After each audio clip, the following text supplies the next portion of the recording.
And now we're back. Studio magic is happening. Yeah, right. Yeah. Where to begin on this thing? On Birth of a Nation, yeah. Ugh. Ugh. Did y'all like it? Do you think that it's good? That is a good place to begin. Well, yeah, like what is your like opinion of it? Just like on its, aesthetic basis. I have really different feelings about the first half versus the second half. Sure. Yeah. I think the first Same. half is pretty good. It's in the style of a lot of previous D.W. Right. Griffith movies where it's this kind of Civil War epic with kind of crossed Union and Confederate soldiers. He's really interested in this brother on brother conflict, or brother against brother conflict. Hot brother on brother action. Oh my god.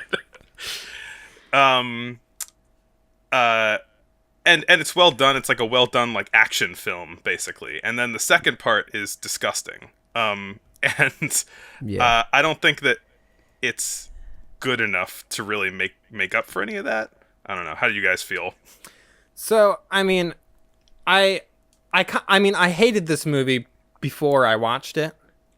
Mm-hmm. I was like, this movie is garbage. But I was like, hey, I gotta approach it with an open mind and just like watch it for what it is. Yeah. And yeah, for the first half, I was like, this is kind of just a normal D.W. Griffith movie. It's like kind of racist, but not, not the most racist thing he's ever done by any means. And then the second half is like, oof, yikes. But I mean, there's so much talk of this movie being like, yeah, it's awfully racist, but it's like he made a good movie. Yeah. And it's not really. Like, it's in the scheme of like D.W. Griffith's other filmography that we've watched up till now. Mm-hmm. It's longer and maybe a little bit more elaborate in places, but overall it kind of feels kind of like pretty samey to a lot of his other stuff. Yeah. The maybe like the most positive thing I can say about it is that it moves very quickly. It's very fast paced. So even though it's 3 hours long, it goes by mercifully quickly. A 3-hour long movie in the hands of a lot of other directors at this time would be extremely slow and painful. Definitely. So Marcus, this isn't the first time you've seen it, right? No, this isn't the first time. I watched it maybe like when I was like 22 or some shit earlier. Mm-hmm. Whenever I first started like kind of watching movies, Yeah. And I liked it.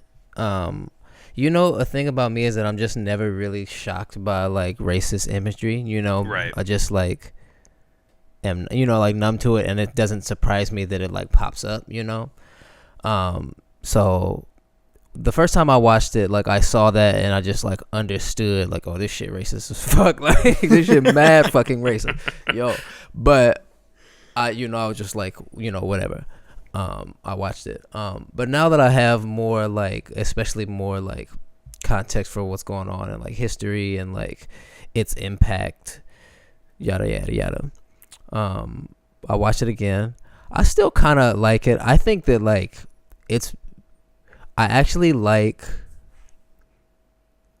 as far as the filmmaking, I like the second half better than the first half. Really? I think that of course it's like incredibly racist, but there are shots and like shit that happened with the camera that I fucked with. Well, yeah, there's those shots where I don't even know how, but like it was like the Klan coming, like facing the cameras, facing the Klan coming up the road. Those like shots. Yeah. Those shots were crazy.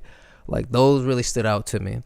And at like the very end, like the heaven hell kind of transposition kind of thing, I thought was kind of cool. But then I watched The Hypocrites today, and I was like, okay, like that she did that part better. So yeah, definitely. But You're talking about like right at the end with the big Yeah, Jesus over the frame, yeah? Yeah.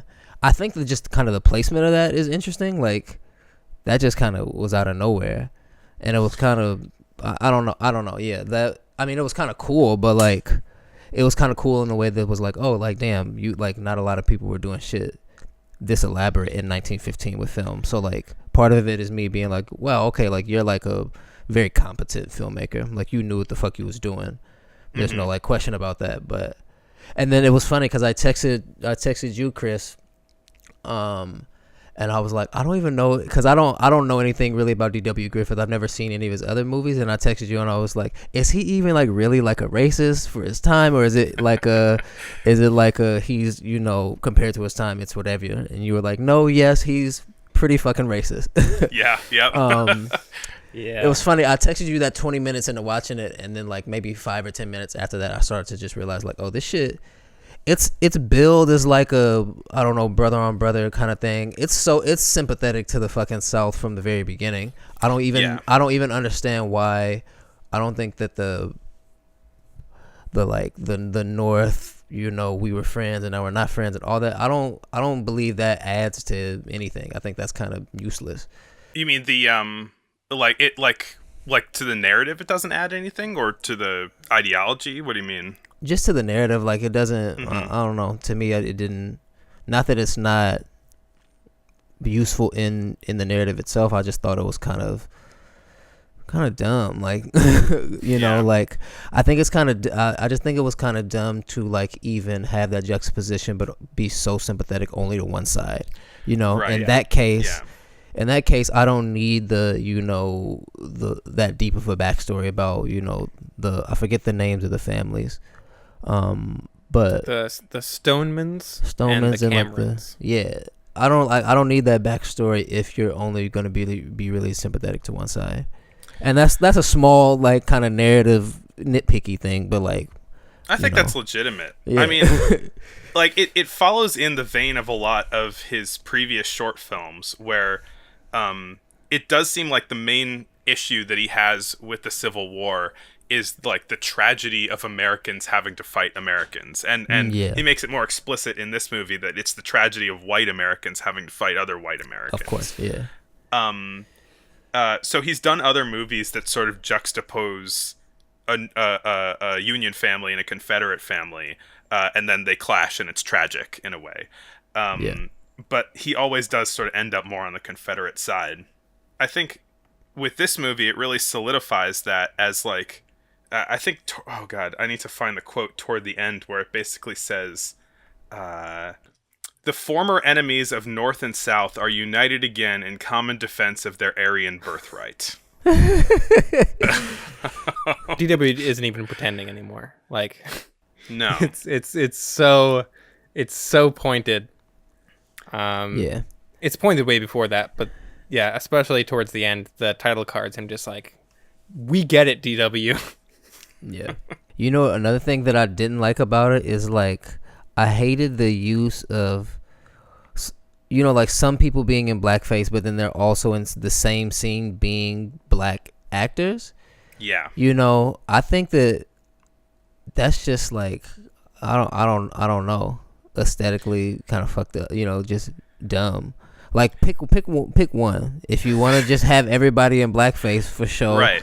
Or like if you want to get black actors, do that. But like it just seemed like weird and violent in a specific way to like have, you know, me act as, you know, whatever, a dumbass slave or some, you know, demeaning role while you know, me and one other person while there's like 10 other people in blackface around them. That just seems strange. And I don't know why even include black people in the beginning, in the first place. It seems like uniquely insulting in a way. My guess why that is because it seems like the more major characters that get like actual screen time and aren't like background characters are people in blackface, and then the background characters are actual black people.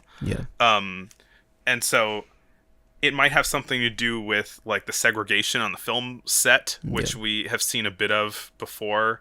But also it could just be like they don't want to trust or want to like trust Sure. black people enough with a big role or want to give them one, you know. Sure. And of course, but I'm just like, come on, for the sake of the scene, you know what I'm saying? I mean, it's Just not have your aesthetics on point, DW. It doesn't look realistic. Like this movie's Right. going for realism, and it's they have like cartoon characters in it, Right. you know. That is one thing that did strike me about it is how kind of over the top a lot of the performances were, Yeah. especially compared to some of D.W. Griffith's earlier movies. I mean, one of his sort of overblown claims is that he invented subtlety in acting, which I think I have seen applied to this film as well. It's like, this was the first movie to have subtle acting in it. And it's like, it's like, if you've seen any other movies from the past 5 years before this, it's like it feels like acting was getting more subtle.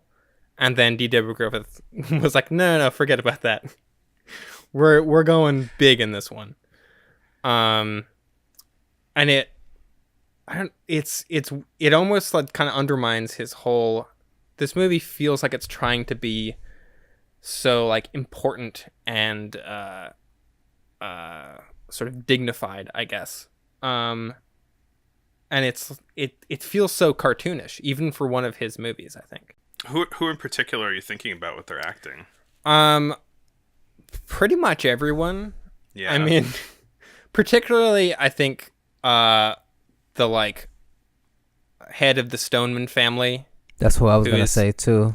who is like this villainous Abolitionist.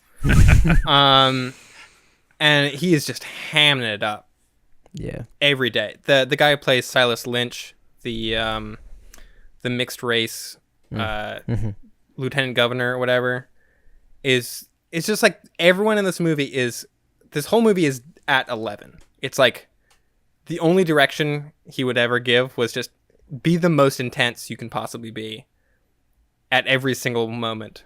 I already didn't like this movie, but I think I was struck by how for all the credit it gets, D.W. Griffith has done so many things in this better before, that this almost feels like a step down in some ways. The performances especially. And it's also more of, you know, everything dialed up higher in terms of like length and scope too. I mean, Yeah. I think there are a lot of I mean, D.W. Griffith is not a bad director, but he's a good director. He's just not A good person. amazing. Not a good person. But then, like, you know, it's taking his regular style, which he usually constrains to 15 or 30 minutes, and then blowing it out to 3 hours, and then the scope of everything adjusts as well. I guess before we get like into more, let me like give like a little summary of what this movie is. So there's two families, the Stonemans and the Capulets, the Camerons. the Camerons, The Sharks and the Jets. Yeah. They're from the north, and the Stonemans are from the north, and the Camerons are from the south. They have the younger people in the families have some kind of like romantic entanglements back and forth. They're visiting each other, and then the war breaks out. They end up meeting on the battlefield, and a lot of them end up dying. The Civil War scenes are enormous, and you know, pretty entertainingly staged, certainly. The two remaining kids who were involved, they meet in like as one is injured in the war, and they kind of more thoroughly fall in love. But it turns out that like the guy, he is this Confederate soldier, and so he's due to be executed, and so the Stoneman daughter goes to Abraham Lincoln himself to ask for forgiveness, and Abraham Lincoln grants it. And then there's a scene where Abraham Lincoln goes to the theater, and we know how that ends. And then that is the end of the first segment, which is the Civil War, and then the second part is Reconstruction. There's a title card that made me laugh, which is at the end of that first half. It just says "End of the first part." End of the first part of the birth of America. And then in the Reconstruction segment, basically the movie gets all concerned that black people are getting all of these new rights, that the white South is getting crushed under the heel of the black South, according to Woodrow Wilson, and this is quoted in the movie. So they start getting power in the government. In the local government, there's this guy, Silas Lynch, which is an extremely bad guy name. And he is a mixed race, like Glenn was saying, lieutenant governor who gets elected. And he's kind of portrayed as sort of aggressive and scheming. He's basically a supervillain in this movie. Yeah. I was watching a PBS documentary about this movie called Birth of a Movement. And there's a director, Reginald Hudlin, who... He sounds racist. He's black. That name, though. Go on, sorry. He was talking about the kind of threatening nature of the mulatto as the villain, and he said that he has the intelligence of the white man, but all of the evil brutality of the black man. Right. He sort of personifies the root fear that I think this movie is trying to like portray, which is intermixing of the races. That seems to be the thing that just terrifies D.W. Griffith to his bones. Like, this movie is so blatantly fearful too. Yeah, it's like, D.W., it'll be okay. Like, yeah, you don't have to be this afraid. Silas Lynch is the mixed race person, right? Yeah.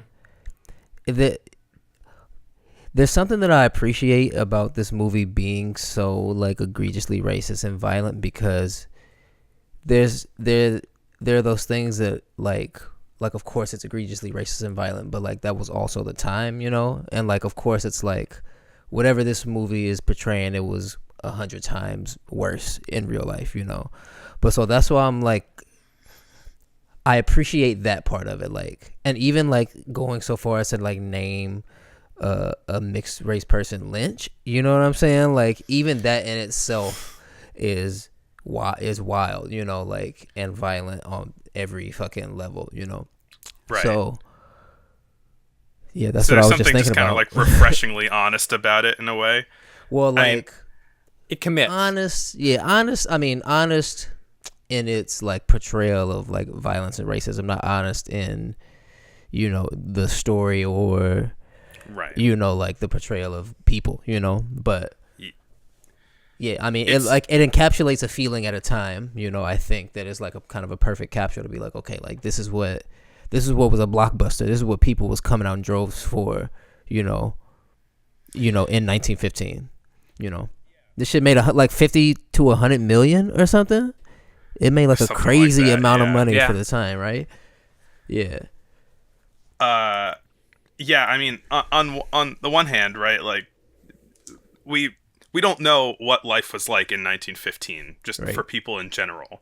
And we look at a racist movie that came out in 1915, and on one hand, we go, our initial reaction is, well, people were racist back then. That makes sense. But then we hear like the complicating factor of there were protests against this movie. The NAACP, like one of the earliest big projects they did was trying to block this movie from getting released. And a lot of people had problems with it when it came out. But also, on the other hand, people loved this movie. Tons of people went to see it, and a lot of people couldn't see what was wrong with it. Yeah. I mean, also, when was blackface like even phased out as like a mainstream thing that Hollywood was doing? I want to say like the 40s or 50s. Like, I don't actually know, but way later. Yeah. Because my instinct is like, oh, the 20s. But I know for a fact shocked that it was later than that. Yeah. So I mean, I want to say the 50s. I hope it was that early. Yeah. Right. Yeah. I mean, we'll be getting to it at some point, but Yeah. notably, 1 week.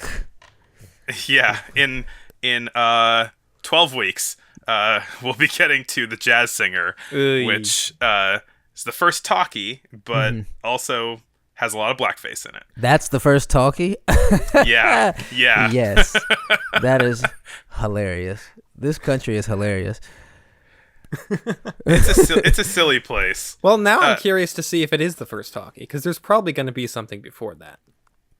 I've seen some experiments Yeah. in short experimental talkie films, but I think that was the kind of first widely theatrically released talkie, at least according to legend or whatever. Yeah.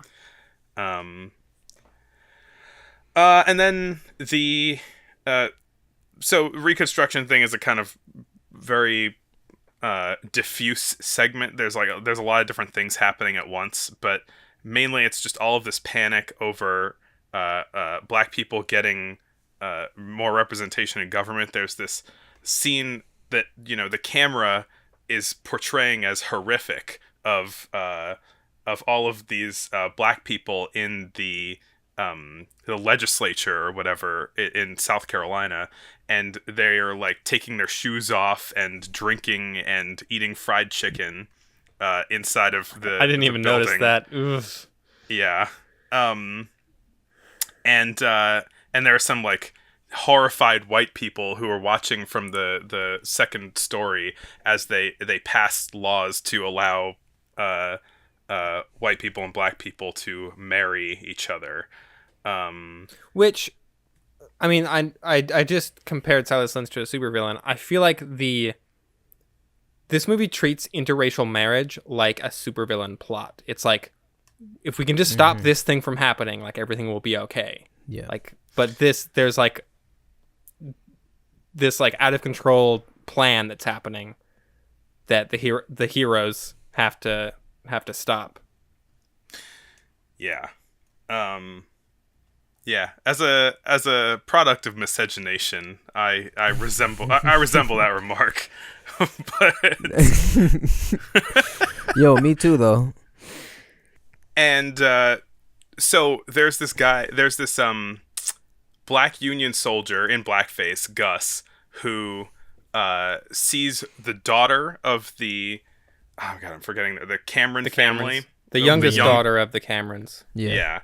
And he sees her in the woods and runs up to her and says, and is basically like, "We can marry now. Marry me." And she says no, and she runs away. And he chases her through the woods, implicitly with the attempt or with the intent to rape her. And she walks up to a cliff and then jumps off. Basically, rather than be with him in any way, or she says like, "Back away or I'll jump," that kind of thing. Be dishonored, I think, is how it's referred to in the intertitles. And her brother discovers her body. He realizes what happens, and that is sort of this inciting incident to reignite the Ku Klux Klan by her brother. And they take off, and then they start just killing all the black people, Just doing hate crimes. And then the rest of the movie is basically the black people who are just scheming and eventually getting on the bad side of even the abolitionists, and so the North and the South join together to protect their Aryan heritage.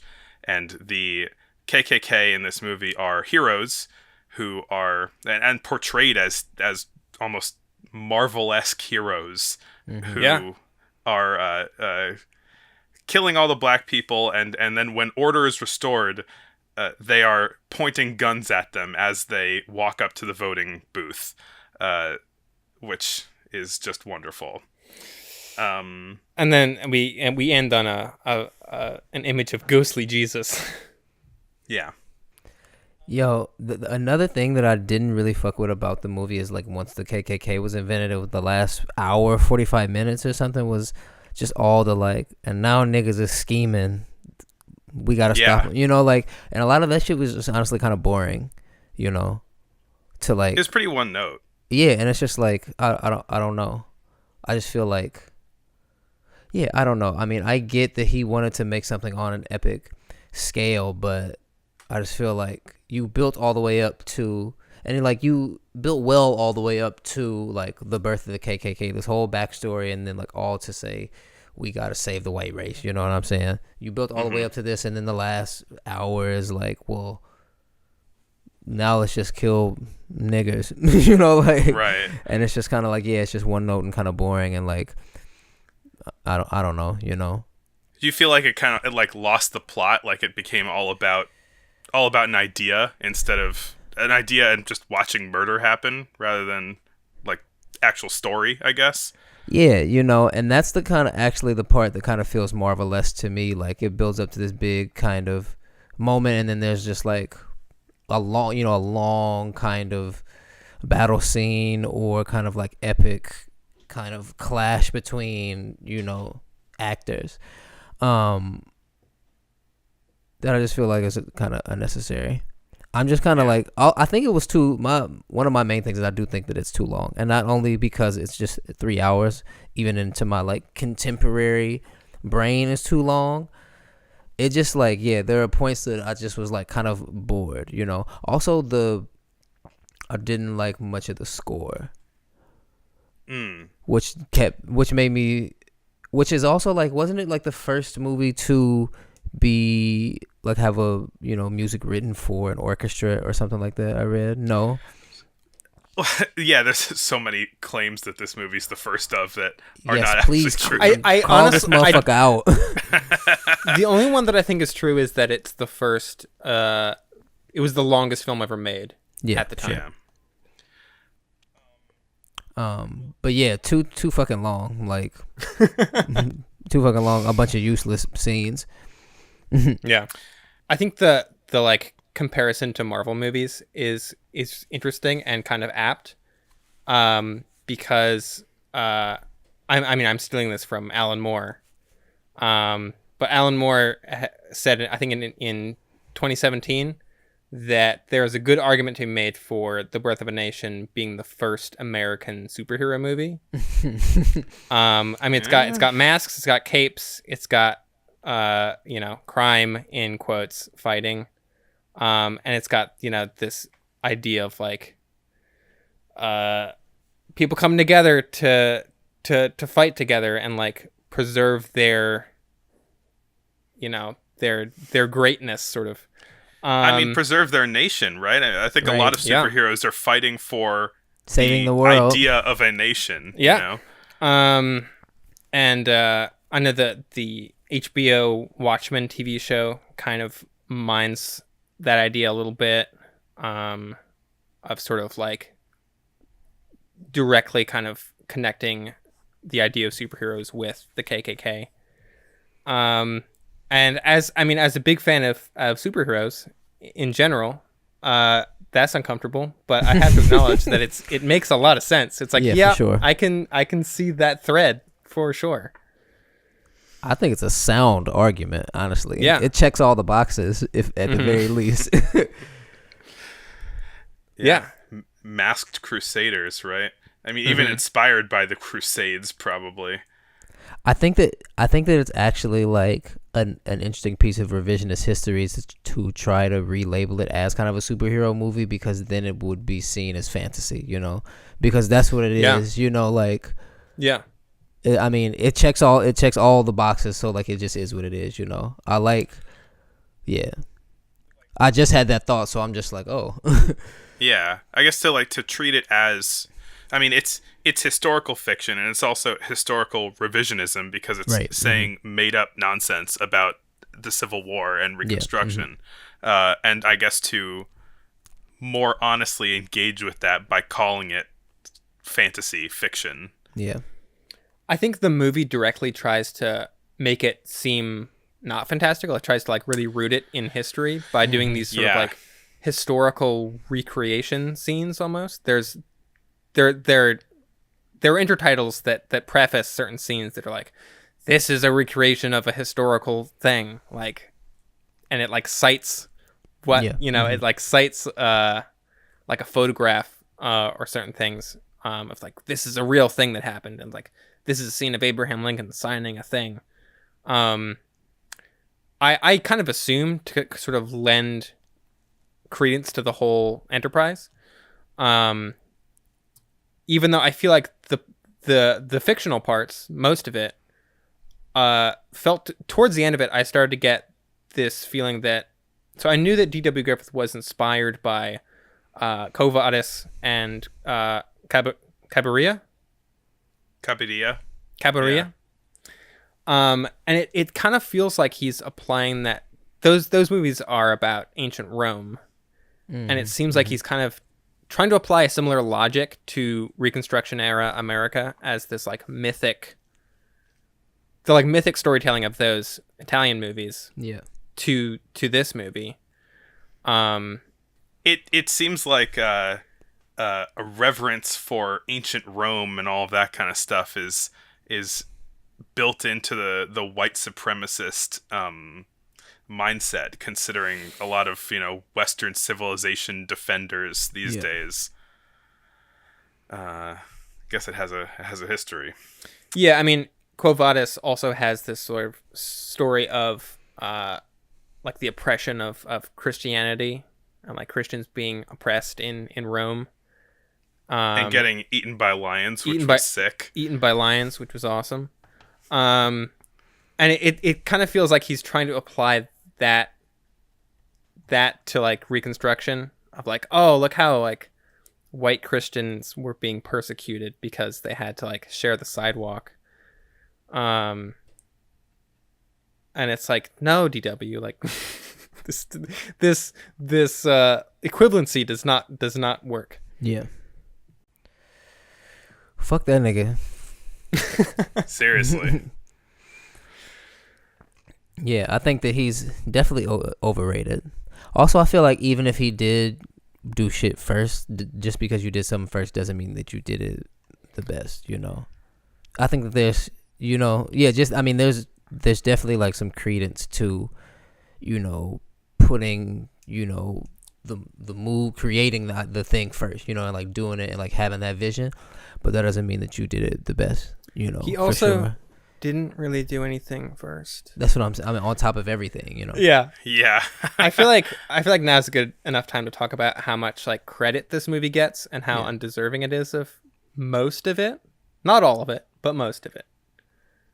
I think this movie is very commonly credited as a lot of things that it isn't. First movie with the original score written for it. First American feature film, I think.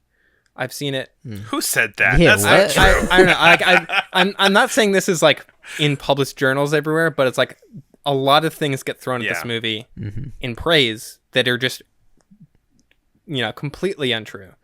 And a lot of that, I think, comes from D.W. Griffith perpetuating it himself. Yeah. Because I saw something that was like, this was the first movie to have close-ups. And it was like, no.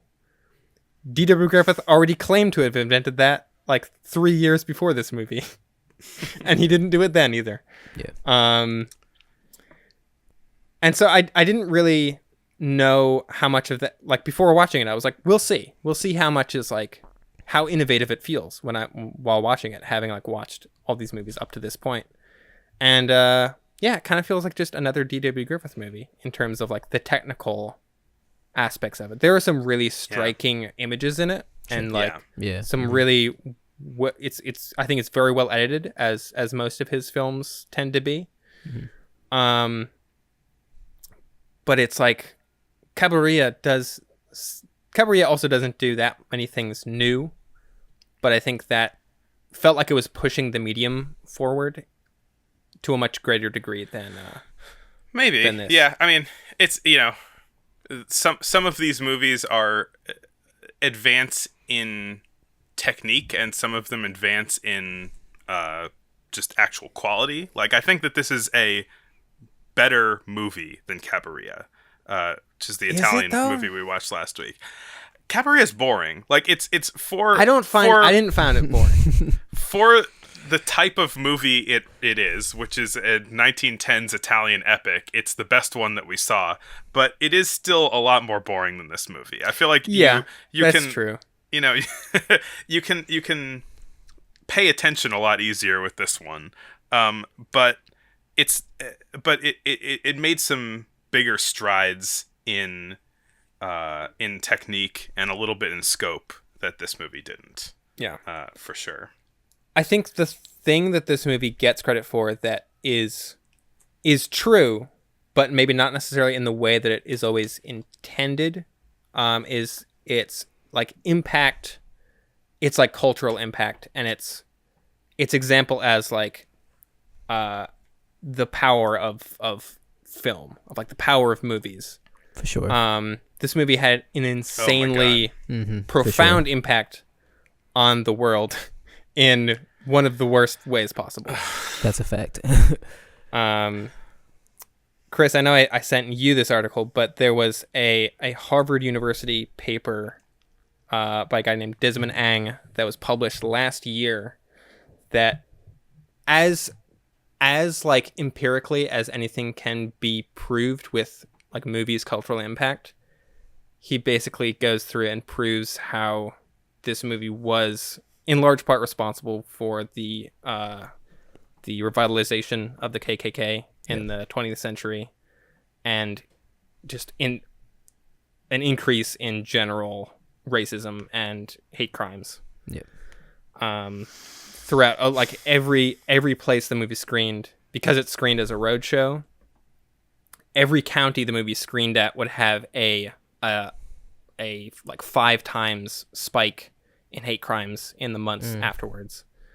And Jeez. even like into the 21st century, the counties that this movie screened in still have a higher, like a disproportionate amount of KKK activity and hate crimes. Like, this movie permanently made places more racist that it screened in. I guess that speaks to the power of cinema, huh? Not permanently, I guess, but like the impacts this movie had on American culture are still very like felt and real. I almost feel like it didn't even make places more racist. Like, to me, it's like, how can you, like, even understanding like the sentiment it was trying to give out about black people, right? How can you see this movie where it's all white people in blackface, and you know this as a viewer of this, like, you know, how can you see that and then turn around and be mad at black people when there were literally no black people in the movie? You know, like, there's some kind of weird disconnect to me in that, and so I almost feel like it didn't, you know, like, people were already there. They were just looking for an excuse. You know what I'm saying? Because, yeah, you know, like, and that just speaks to what the fucking country is. I mean, the fact that it sold, you know, that it did so fucking well also, you know, like, just compounds to be like, you know, and just as a continuing example of the country was always like this. It's always fucking racist. It was always, you know, there's always some shit like this going on. And it's just good to keep that in like kind of historical perspective, you know? So I guess you see it more in the way that rather than making more people racist, Donald Trump, for example, just like made people feel okay being racist out in the open, or activated people or galvanized people in a similar way to this movie. Yeah, exactly. Yeah. Oh, but we were talking about the advances. I wanted to ask you, Marcus, about your kind of like history with silent films and like early films, and how this compares to some of the other ones you've seen. I feel like I haven't seen too many silent films. I was thinking, like, you know, like the earliest films that I remember, like, have fresh memories of are probably in like the 30s or the late 30s or early 40s. And when I was younger, it was harder for me to have that kind of attention, you know, or like care for silent films. But I think like, how does it compare to like other silent films that I've seen, period, or like up to this point, or like after this point? I guess in general, to lump this era all together, you've seen Caligari, right? I love Caligari. Yeah, that's my shit. Yeah. That was, what year was that? That was 1920. 1920. Yeah. Yeah. Yeah, that's my 5 shit. episodes from now. Yeah. Yeah. That shit. I mean, Caligari is miles better than Birth of a Nation, I think. Yeah. Oh yeah. But I think that it definitely stands out in scope for sure. It felt like, I mean, just I had that thought while I was watching Birth of a Nation, like, yo, he had to hand cut this shit. Like he had to like really fucking put in work to physically edit this shit. And so, you know, there's some shit that you just gotta be like, yo, I gotta tip my hat to you if you like hand edited this shit, like. And so yeah, I think that the editing is great. You know, I think it's some of the best editing I've seen in like a silent movie, for sure. And again, my like knowledge generally is softer for the silent era, but and I think that another thing that stuck out is some of the like the tints in it I really liked. Like the red for fire tint, you know, when shit was on fire was really nice. And him, you know, kind of, because I had seen, and I don't know if this is prevalent, but I had seen other, you know, movies do like the yellow for daytime, blue for nighttime, kind of green if you're out in a natural setting kind of thing. But you know, like the red for fire was just kind of like, I don't know, a nice kind of emotional affectation to the scene, you know? And there was a point, I think this was right before like the Jesus-y scene, like in the last few minutes, there was a point where one frame was like a different color of like this reddish pink.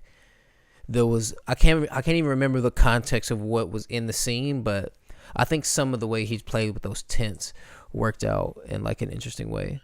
And more extensively than other silent films, because it's usually just like the blue night, yellow day that I've seen. Right. I thought it was interesting too how it took me a while to pick up on this in watching it, that he was contrasting, especially in the first half, the northern people with a just straight black and white, and then the people in the south with a yellow tint. Yeah, that's true. And then even when the people from the north came into the south, their scenes in the south were in black and white, and then everyone else was in yellow. You know, very interesting. Yeah, and it even applied to the title cards or the intertitles, where the intertitles that were spoken by the southern people had a yellow tint to them, trying to make it seem, I don't know, nice and rustic and homey. Yeah. He talks at some point about you know, I don't know, the peace and tranquility of the South, and the perfect state of the South that never will be again after all of this terrible stuff. But yeah, I think that kind of tint play is interesting, and I think that it's just, yeah, because I think that just shows kind of your, and I don't know, I mean, this will be interesting going into the Hypocrites, but I don't know any of like other like auteurs kind of that time, so I don't know other directors I don't know like the filmography of other directors, but yeah, I think that he just like kind of understands kind of all pieces of filmmaking, you know, and he like understands how it can emotionally affect the viewer, you know, in like in a profound way, even down to like like who's speaking, what color they get, you know, what's happening in the scene, what the color of the tint is, you know. I think that is, I mean, honestly, kind of just impressive. There is a lot of technique in this movie, for sure. Strictly technique impressive, you know, on those fronts. Yeah. Although I mean, I want to say again, I was kind of disappointed by the technique. I think I was expecting a little bit more. Considering how highly people talk about it, yeah. Yeah. I think especially after watching Cabiria last week. Did D.W. Griffith do Cabiria? No, that was an Italian epic that came out in 1914 that he supposedly watched. I'm not sure if it was before or after this movie, because I think he later said that Intolerance was inspired by that movie. Yeah. But I don't know, it that one to me was the sort of thing I was like, oh damn, I didn't realize this stuff was being done this early. Yeah. And it really has it just has like enormous sets and a lot of camera movement. And I don't know, I was just impressed by it. Whereas this, I was like, all right, let's see it. And I was like, this is the same. This is just him like having women stuck in a room and like people trying to get in over and over. There's I think there's 3 or 4 scenes which is a woman is stuck in a room. Yes. And people are trying to get in. Yes. And it's like, we get DW, stop. You've made the same movie like 25 times. No, literally, Marcus, you might not be aware of funny. this, but like one of his earliest hits was this movie called The Lonely Villa, which is about some women stuck in a room and some bad guys trying to get in. And he remade that movie in different contexts like 5 times or more. That's fucking funny. So, with some of the same actors as in this movie, like. See, and that, and like knowing that, I have less respect for him maybe as like an auteur, you know. I mean, I feel this kind of, and we don't have to get into this deeply, but I feel this kind of same way about, and take this for how you will, but like Wes Anderson. Like I think Wes Anderson has been making the same movie since 2000. Honestly, you know, same actor, same characters, same situation, same emotional things he's trying to bring out. But his techniques are good, and like his sets are nice, and like the direction is good, you know. In that way, it kind of reminds me of that, where it's like, well, how much? I don't know. Like, I guess you are an auteur because, you know, in that way, because you have a singular vision and like a complete kind of portfolio of, you know, ideas and aesthetic, you know, and philosophy of your work. But I don't know. I want to be surprised. Like a more versatile director. I just want to be. Like surprised, like you have to do a completely different genre every film, but I want to see, well, you know, like one of my things is just because I want to see people take risks, you know. I want to see that like, you know, okay, I got this type of movie down, I got this type of direction down, I can build this type of set.